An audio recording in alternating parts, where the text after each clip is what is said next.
So there are some long-lasting effects, unfortunately, from narcissistic abuse that I have experienced.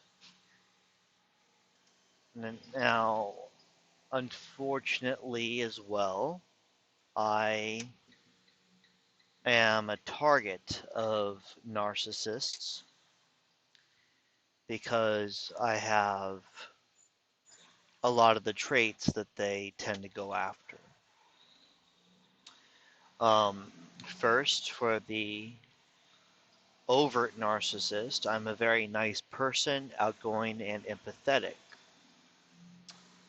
For the covert narcissist, I am very protective as far as actual protection skills and trained.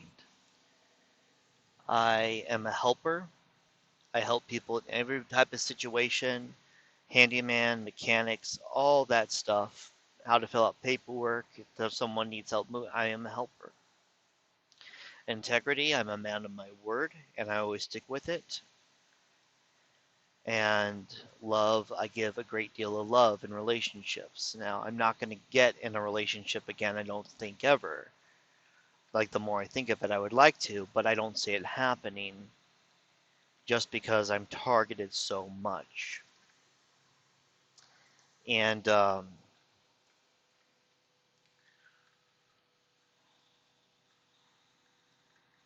I always give the benefit of the doubt. I feel bad when I judge someone without really knowing them, despite how clear it is that they are not a good person, you know. But now, at least that's how I've always been. I think that now that's changed after my divorce.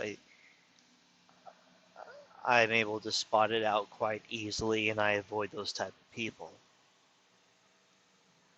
But I will get memories of my father and the abuse, or my sister and the abuse. They're both appear to be psychopathic, and they're both malignant narcissists.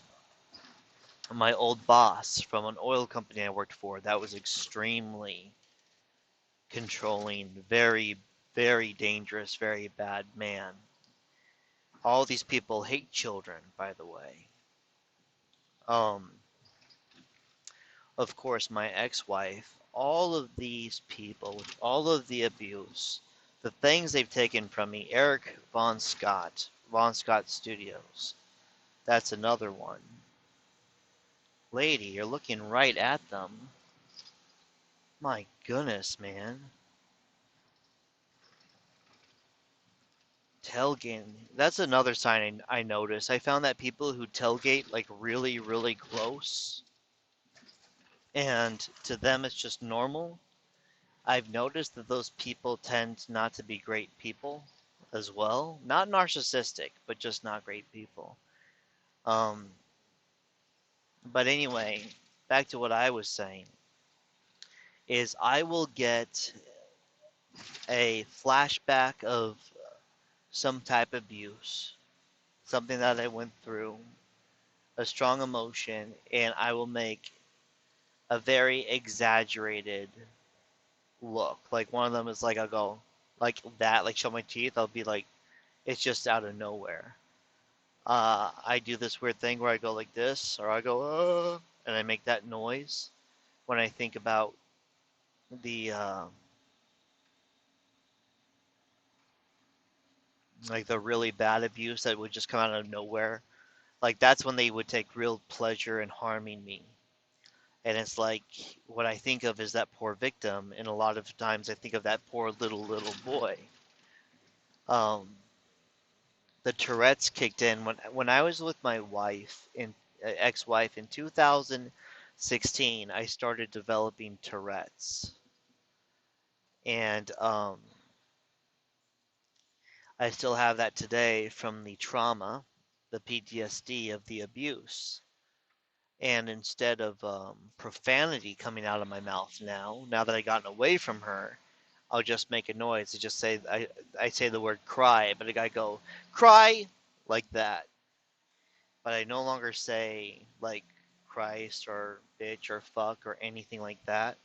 and that stuff used to just come right out of my mouth, like just really loudly too. Um,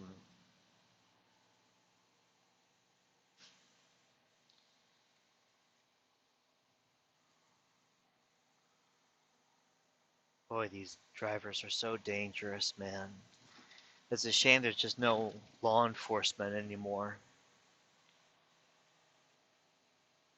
A lot of lives are being lost because of it. But anyway, um, I still have that feeling. I always will have a feeling of no self-worth, you know. Um, that was instilled in me from my parents. Like, let's say that there's some girls that like me, and in my mind, they are laughing at me and making fun of me, and that has to do with my mom and my dad. Um, no one else. When other people make fun of me, I don't think they are, and I don't even care if they are. It doesn't bother me. But when it comes to anything related to a relationship wise, um, that's what happens. Especially if the woman is very lovely and has any value. Like one of the two women I once fell in love with, and some other ones became very close, but friendships broke apart before it could grow into anything. Um, but yeah, I will think that that woman will sooner or later figure out that I have no value. And it's funny because it's like my hobbies, like I am a locksmith. I could do a lot of work on cars. I've done transmission work and all sorts of stuff, taking it apart, you know, handyman around the house with some pretty, you know, good stuff. HVAC, no problem. Understanding, reading law, writing laws that have actually passed. I mean, I'm capable of a lot of stuff. Martial artist, sharpshooter, um, self-defense, teaching people self-defense. I mean, and my ex-wife mentioned this too. It's like jack of all trades, master of none. She said the only thing is with me, it's I tend to master even the smallest things, like the smallest hobbies. And she's not the only one that said that. I've had a lot of people say that I tend to really get into and master these things. And I really appreciate that. That's a real compliment. Um, Jeez, I thought I was towing him. I thought he crashed into the back of my truck. He was so close. But anyways, so like I'm saying this stuff because I realize subconsciously I feel like I have to prove that I have value in case anyone would be interested. Isn't that sad? Even though I'm not looking, it's just like maybe I'm trying to convince myself I have value. I don't know. I don't know. I guess maybe I'm making points of what it has led to. No, it didn't really lead to any of that stuff. That stuff's just me. Anyways, um, it's funny when you drive a truck, you have so many different switches. Uh, man,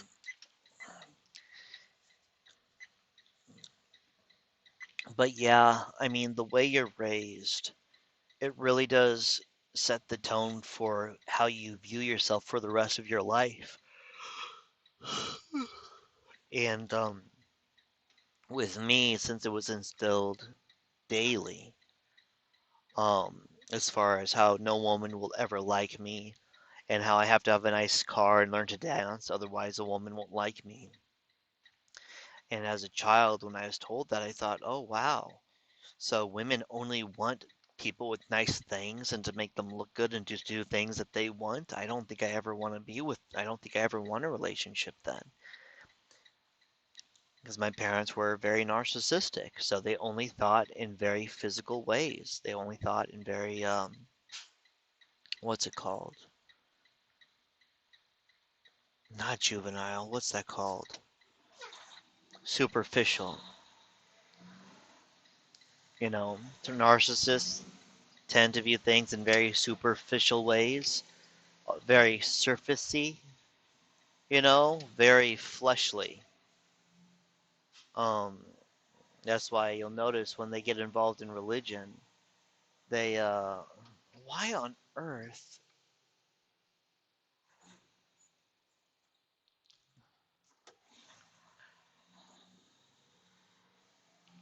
So difficult driving through Chicago. It's the worst area you could drive in.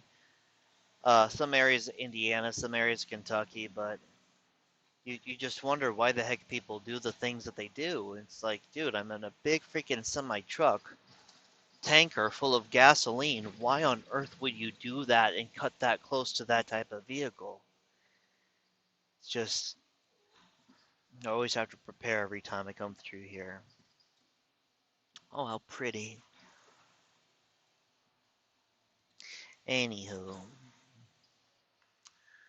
yeah,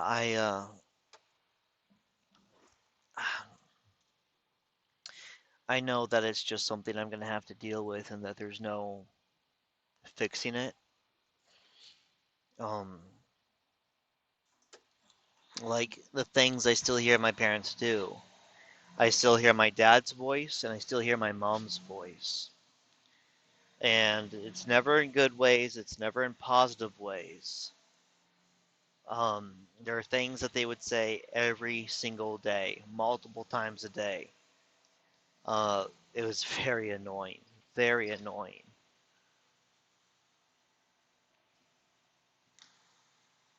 It's also difficult because it's like they don't seem to understand that a childhood is not good just because it's a childhood. Like my parents act like everything's so great and junk for me, and say that when you grow up, you're gonna miss it. You're gonna miss these days. And it's like I look at that, I'm thinking, were they out of their freaking minds? I don't miss that at all. I don't miss that at all. Um,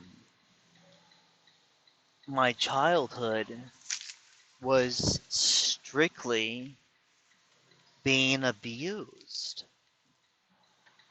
And a lot of these older narcissists, especially boomers, they don't understand what it's like not to like your childhood, and they think it's just because you're a child. They don't understand that because of their lives as children being spoiled, not having anything to worry about, um, going through their lives with everything handed to them. That's what makes their lives so great because it's stress free. All these other people are taking care of them. They don't have any stresses. They don't think about the people who need to make up for all that now and make 5 times, 6 times more money, work twice as hard to make that much money to get 10% of what they had. And yeah, it's just difficult, man. It's difficult. Anyway, I'm at my client now. Me babbling, part 3.